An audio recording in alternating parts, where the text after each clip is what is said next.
Welcome to Staffworks Explained. If you are here for the first time, please consider subscribing to this channel. In this video, we'll be talking about Konza Technopolis in 2026, where we say from smart city blueprint to commercial reality. Konza Technopolis has reached the stage where concrete, fiber, and data servers are no longer enough to prove the project is working. The harder test is commercial. How much of the infrastructure is being used, who is paying for it, and are international technology companies actually finding a reason to locate serious operations there? Here we examine Konza's 2026 position through three lenses: digital infrastructure, investor uptake, as well as financial performance. We also ask whether the project is becoming a genuine technology production center or remains a heavily capitalized development waiting for its economic to arrive. We start by looking at the skyline, which is no longer the story. When Konza Technopolis was launched in 2013, the proposition was audacious: build 5,000-acre technology city southeast of Nairobi that could combine universities, research technology companies, data infrastructure, high-quality urban services into one economic cluster. More than a decade later, the physical evidence is increasingly difficult to dismiss. Phase 1 horizontal infrastructure has been completed. The National Data Center is operational. Smart city systems are in place. Kenya Advanced Institute of Science and Technology has been completed and handed over. The Open University of Kenya and the knowledge institutions have established a presence. Korean government has also committed financing towards a digital media city. Konza itself describes the development as a science park and innovation area within a larger smart city, with long-term aspiration to contribute at least 2% of Kenya's GDP. But infrastructure completion is only one half of the project equation. The other is utilization, and that is where the 2026 numbers become more interesting. We talk about the uncomfortable number, which is revenue that went down. According to Kenya National Bureau of Statistics 2026 Economic Survey, Konza total revenue declined by 19.6% in 2025 from 252.4 million to 202 million, even as reported investment rose 19% to 99.3 billion, and the number of investors increased from 70 to 78. That is an important contradiction. Investment rising while operating revenue falls does not necessarily mean the project is failing. A city under construction can attract capital before generating substantial recurring income, but it does not expose the gap between capital formation and commercial maturity. More revealing still, land lease income fell from 76.1 million to 49.8 million. Kenya National Bureau of Statistics attributed the decline to weak uptake in phase 1 and phase 3. In phase 2 and phase 3. The number of leased parcels fell from 33 to 21, while available plots increased to 78 following lease revocation and the surveying of the additional land. For a project whose success depends on creating a dense technology ecosystem, this is not a trivial statistics. A technology park becomes powerful when companies benefit from being close to one another. Here we have suppliers, universities, investors, engineers, laboratories, professional services, and customers.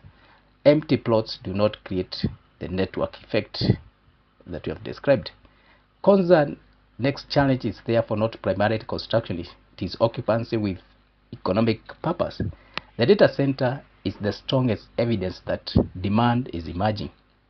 There is, however, a part of the Konza story where utilization is moving in the right direction, and that is digital infrastructure. Kenya Bureau of Statistics reported that the number of clients hosted by the Konza National Data Center increased by 27.6% to 171 in 2005.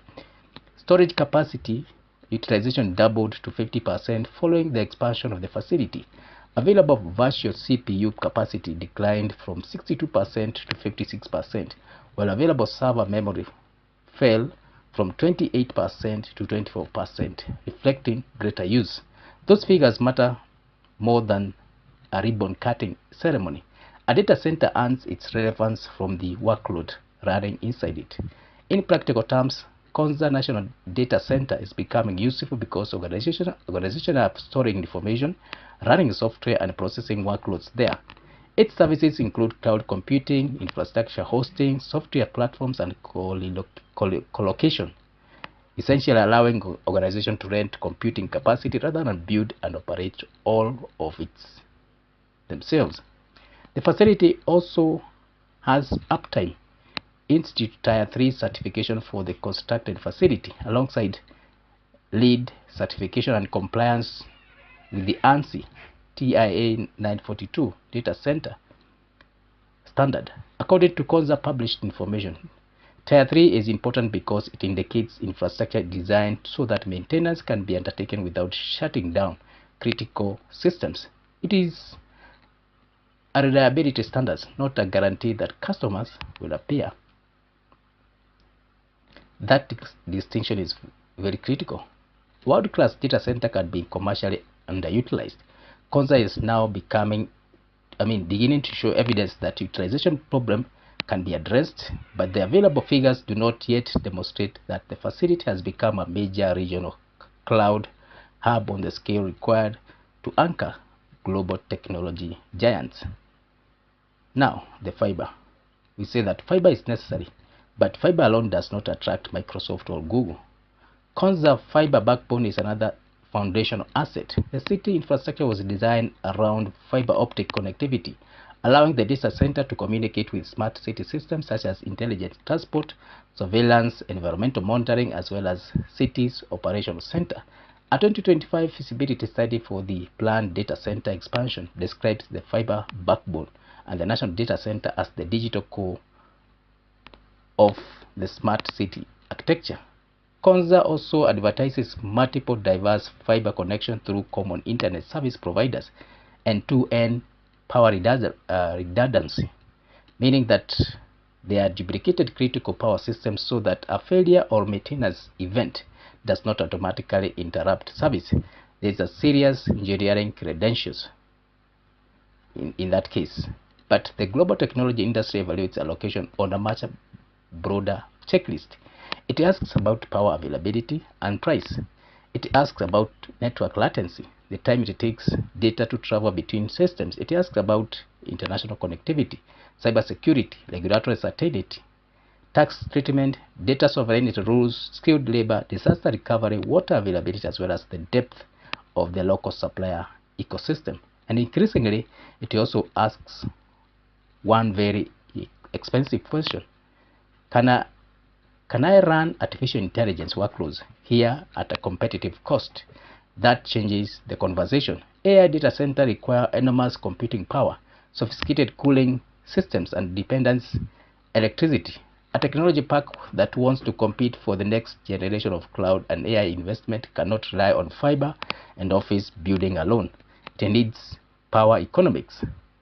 So the next battle is power or electricity.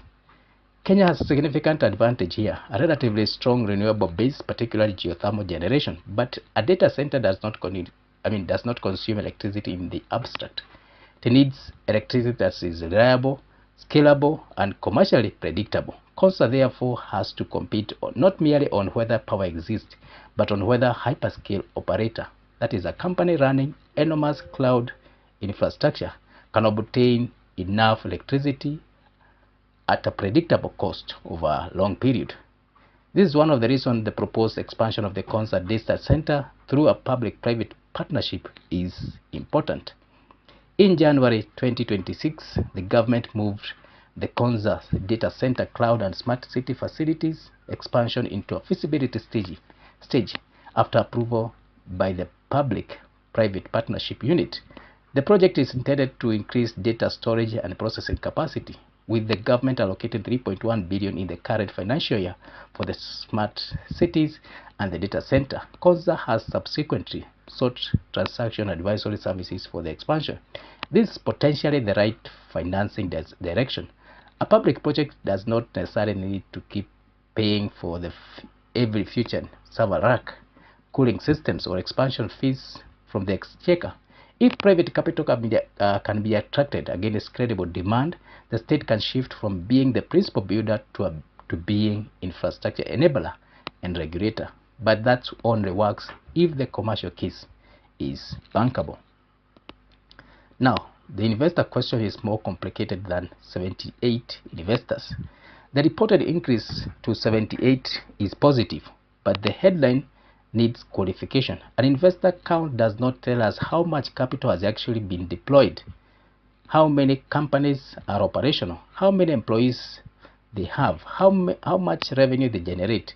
There is a substantial difference between a company reserving a parcel, signing a lease, beginning construction, completing building, starting operations, and operating at commercially meaningful scale. These are different project milestones and should not be counted as though they are equivalent. Konza's own investment platform illustrates the staged process. That is expression of interest, evaluation, approval, letter of intent, and then leasing and site handover. That means the real performance dashboard for 2026 should move beyond investors attracted. The more useful metrics are operational attendance, occupied floor space, private capital actually deployed, direct jobs, export revenue, data center utilization, and recurring non-government revenue. Those indicators would tell the county or the country whether the Konza is becoming an economic cluster rather than simply a successful land allocation program.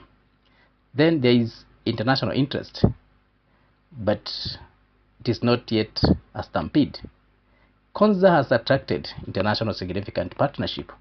Huawei is among the companies associated with the Technopolis, while Korean government has supported the Digital Media Center initiative. The 2024 financing agreement with Korea is particularly significant because it links Konza to establish East Asia model of digital media and technology-led urban development. The Korean connection is strategically useful, but it should not be confused with the arrival of a large cluster of global hyperscalers. There is a difference between international partnership and international operating concentration. The first can help build infrastructure skills and credibility. The second produces sustained employment, technology transfer, export, supplier networks, as well as tax revenues. Konza needs the latter. Then there is government demand, which may become the bridge to private demand. One of the most significant developments in 2026 is not necessarily a foreign technology company. It is the increasing use of Konza infrastructure by Kenyan public institutions. The National Treasury has allocated 2 billion to the Kenya Revenue Authority for a new data recovery site, as well as an ICT center upgrade at Konza. A data recovery facility is essentially an operational backup that allows an institution to restore critical information after equipment failure, cyber attack, accidental deletion, or another major disruption. This creates a potentially useful anchor market. Government institutions generate substantial demand for secure hosting, cloud services, and disaster recovery. Kenya's 2024 cloud policy also promotes a cloud-first approach for the government systems, creating structural demand for data center capacity. The Konza expansion feasibility study explicitly identifies these policy shifts as one of the drivers of the rising demand.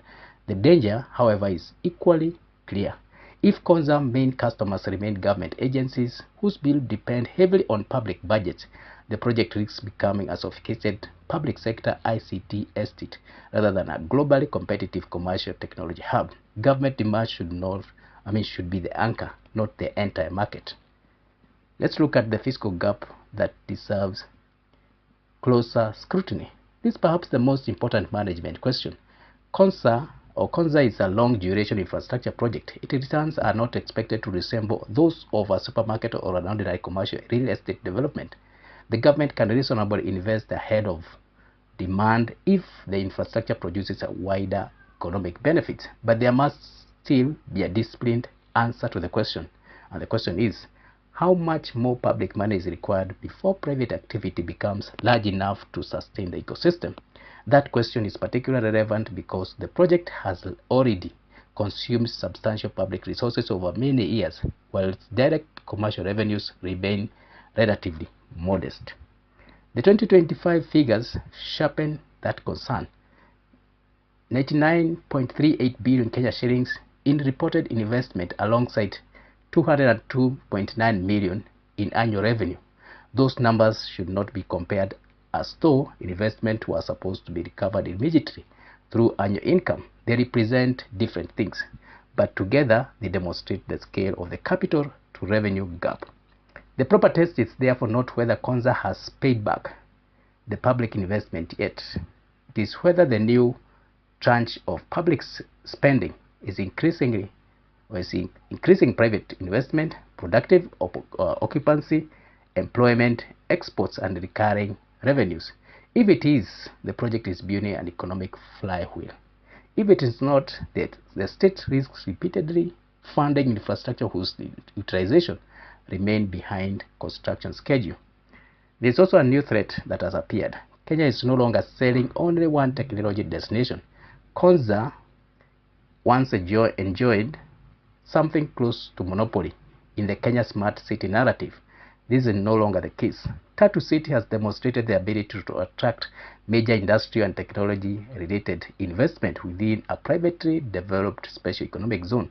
Nairobi remains the country's dominant technology and corporate sector. Other industrial parks and data centers developments are also expanding. In 2026, Kenya has enacted the Technopolis Act, creating a framework under which counties can develop technology-oriented zones of their own. That potentially expands the country footprint, but it also means Konza must prove why a company should locate there rather than in Nairobi, Tatu City, or another emerging technology cluster. Competition is healthy if it forces Konza to sell proposal rather than a vision. Now, the project management test. From a project management perspective, Konza should now move into a different phase. The early question was, can we build it? The next question is, can we feel it? That requires a different management dashboard. The authority now needs to know in real time how many investor commitments have converted into construction, how many completed buildings are occupied, how many private capital has actually been deployed, and what percentage of data center capacity is sold, how much government demand is being converted into private demand, and how many high value jobs are being created. It also needs to identify the projects that can act as anchor tenants, which is a major institution whose presence makes it easier for smaller firms to follow. Universities, research laboratories, advanced manufacturing, AI companies, pharmaceutical and biotechnology firms, cloud providers, as well as specialized engineering companies could perform that role well. The aim should be density, not acreage. A smaller Konza packed with productive technology companies is economically more valuable than a vast Konza dominated by vacant plots and completed roads. And now, the final verdict. We say that Konza is viable, but not yet proven. So, the question is Konza an expensive gamble? We say not yet, but neither is it possible to declare the project a fully successful technology city. The evidence in 2026 points to something more nuanced. The infrastructure case is substantially stronger than it was 5 years ago. Commercial case is improving but remains incomplete. The data center is operational and gaining users. The storage utilization has reached 50% and hosted clients have risen sharply. Fibre and smart city systems are functioning. Major institutions are establishing themselves. International partnerships exist. Government demand is creating a dependable initial market. The proposed private sector expansion of data center capacity suggests that the state is beginning to look beyond purely budget-funded growth. But the weaknesses are equally measurable. Land uptake remains uneven. Revenue fell in 2025. Phase 1 and Phase 2 and Phase 3 occupancy is weak. Some government services have been slower to migrate to the data center than planned. A government performance report recorded 76% onboarding against a 95% target in the relevant reporting period. And the global technology companies have many alternatives. That means the next 3 to 5 years will be decisive. And now, conclusion, where we say that Konza next construction project is its market.